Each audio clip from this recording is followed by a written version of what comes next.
আল্লাহর জান্নাত পাওয়ার জন্যই তো এত সব আয়োজন। এই শীতের ফজরে আমরা চলে যাই মসজিদে কেন? আল্লাহর জান্নাত পাওয়ার জন্য।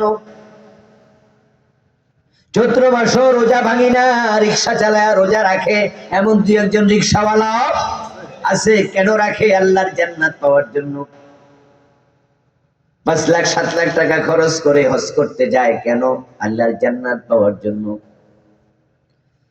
যারা শহীদ হয়, যুদ্ধের ময়দানে চলে যায়, তাদের শাহাদাত কেন? উদ্দেশ্য আল্লাহর জান্নাত পাওয়া। তাহলে আল্লাহর জান্নাতের জন্য মানুষ জীবন দেয়, শহীদ হয়। এই শাহাদাত আল্লাহর জান্নাত লাভের জন্য। ওই জান্নাত পাওয়া যাবে যে নবীকে অনুসরণ করে, সেই পাবে। এই আজকের মাহফিল আপনারা আসছেন, এখান থেকে যাওয়ার সময় খেচুড়ি দেওয়া হবে নাকি? বিরিয়ানির প্যাকেটের জন্য কেউ আসছেন? আসেন। আসার উদ্দেশ্য জান্নাতের পথ খুঁজে পাওয়া। কোরআন হাদিস থেকে কিছু কথাবার্তা শুনবেন। হতে পারে ওসিলা আল্লাহ আপনারে মাফ করবে, হতে পারে কোনো আলেমের কোনো কথা আপনার হেদায়েতের একটা মাধ্যম হবে, কোরআনের কোনো আয়াত আপনাকে সত্যের পথ দেখাবে, আপনি জান্নাত পেয়ে যাবেন। এই জান্নাতের জন্য মাটিতে এসে বসে গেলেন। এখন যে জান্নাত আমরা পেতে চাই, সে জান্নাত পাওয়ার জন্য ইত্তেবায়ে সুন্নাহ এটা আবশ্যক, এটা ফরজ।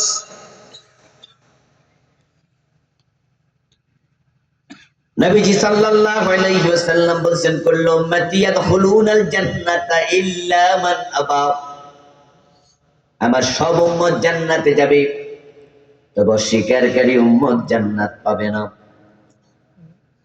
কিলা মান আবা ইয়া রাসূলুল্লাহ, প্রশ্ন করা হলো, আল্লাহর রাসূল অস্বীকারী উম্মতকে? ক্বালা মান আতানি দাখালাল জান্নাতা ওয়া মান আসানি ফাকাদ আবা। নবীজি বলেন, যে আমাকে অনুসরণ করলো সে জান্নাতি, যে আমাকে অনুসরণ করবে না সে অস্বীকারী, সে জাহান্নামী। আপনার আমার জান্নাত রাসূলের অনুসরণের সাথে সম্পৃক্ত। আমি ভূমিকা বলছি, মূল কথা আমরা একটু পরে ঢুকবো ইনশাআল্লাহ। আপনার আমার জান্নাত নবীর অনুসরণের সাথে সম্পৃক্ত। কিন্তু নবীজির উম্মতের সংখ্যা কোটি কোটি, বর্তমান পৃথিবীতে প্রায় 200 কোটি। কিন্তু বলুন তো, এই বাংলার সমাজে 20 কোটি মুসলমান কম বেশি, আমাদের দেশেও তো মুসলমানের অভাব নাই। নবীকে অনুসরণ করে জীবন চালায় এমন মানুষ বেশি না কম? এজন্য জান্নাতীর সংখ্যাও কম।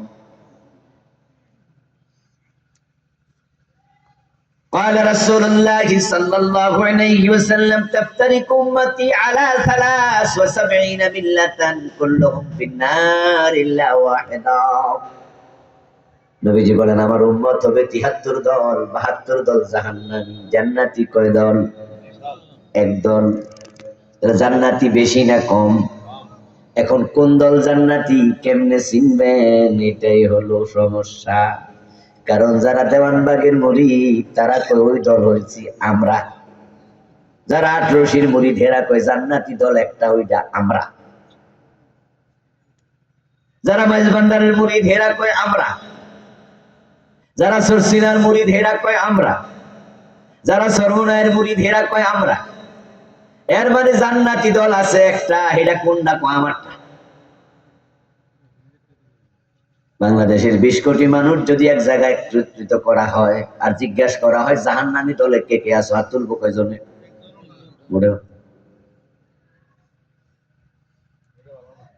কুল্লু হিজবিন বিমা লাদাইহিম ফারিহুন। পৃথিবীতে শিয়া নামে একদল লোক নাই? কথা বলেন, আসেনি? শিয়াদেরকে জিজ্ঞাসা করবেন তোমরা তো জাহান্নামী, এরা রাজিব? এরা কব কয় কি রে, আমরা হাই হোসেন করে জীবন দিয়া লাইতেছি।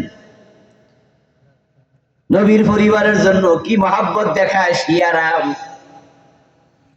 তো শিয়ারা আপনাদের চোখে ফেরকায়ে দাল্লাহ, তারা পথহারা, কিন্তু ওরা নিজের কাছে নিজেরা ভালো। যে কাদিয়ানীকে আমরা কাফের বলি, ওই কাদিয়ানীর জিজ্ঞাসা করেন তো তোমরা কি দোজখী না জান্নাতি? হেরা কুবে হেরাও। কাদরিয়া, জাবরিয়া, মুতাজিলা, খারিজি, রাফিজি, শিয়া যত আছে প্রত্যেকে নিজেকে জান্নাতি ভাবে। আর নবীজি বলছেন জান্নাতি দল মাত্র একটা। এখন আপনার কাছে আপনারটা জান্নাতি দল, আমার কাছে আমারটা। আসলে বাস্তবে জান্নাতি দল কোনটা সেটা চেনা দরকার আছে কিনা। তা আমি কই বাতিলটা কেডা, তো আতঙ্কটা কেডা। আবার যারা কওমি মাদ্রাসায় পড়ে ওরাও দেখবেন যে মাইক হাতে নিয়ে বলে বাতিলের আতঙ্ক। তো সেখানে জিজ্ঞাসা করতো বাতিলটা তাইলে কেডা। তাহলে মেজবান্ডারের মুরিদের কাছে যে বাতিল, নিশ্চয় কওমি মাদ্রাসার কাছে সে বাতিল নয়, সে হক। আবার কওমির কাছে যে বাতিল, মেজবান্ডারের কাছে বাতিল নয়, সে হক। তো সবাই তো বাতিল করলো, তাহলে বাতিলটা কেডা, হকটা কেডা? কি বিপদের কথা। মানে আমি আপনারে কইলাম বাতিল, আমনে আমারে কইলেন বাতিল। মাঝে মাঝে দেখবেন যে হুজুরদের বক্তৃতা শুনে পাবলিক কনফিউজ হয়ে যায়, কিরে এই হুজুর হেরে কাফের কয়, এই হুজুর হেরে কাফের কয়, ঠিক না? এমন ফতুয়ার তীর মারতাছে।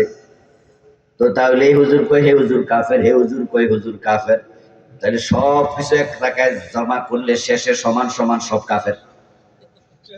তো হইলটা কি? কি মুসিবতের কথা। খুব জটিল, খুব জটিল। হযরত আলী রাদিয়াল্লাহু তাআলা আনহুর কাছে এক ব্যক্তি গেলেন, গিয়ে বললেন ইয়া আলী কাইফা না'রিফু আহলাল হক, কালা আরিফিল হাক্কা তা'রিফ আহলাহু।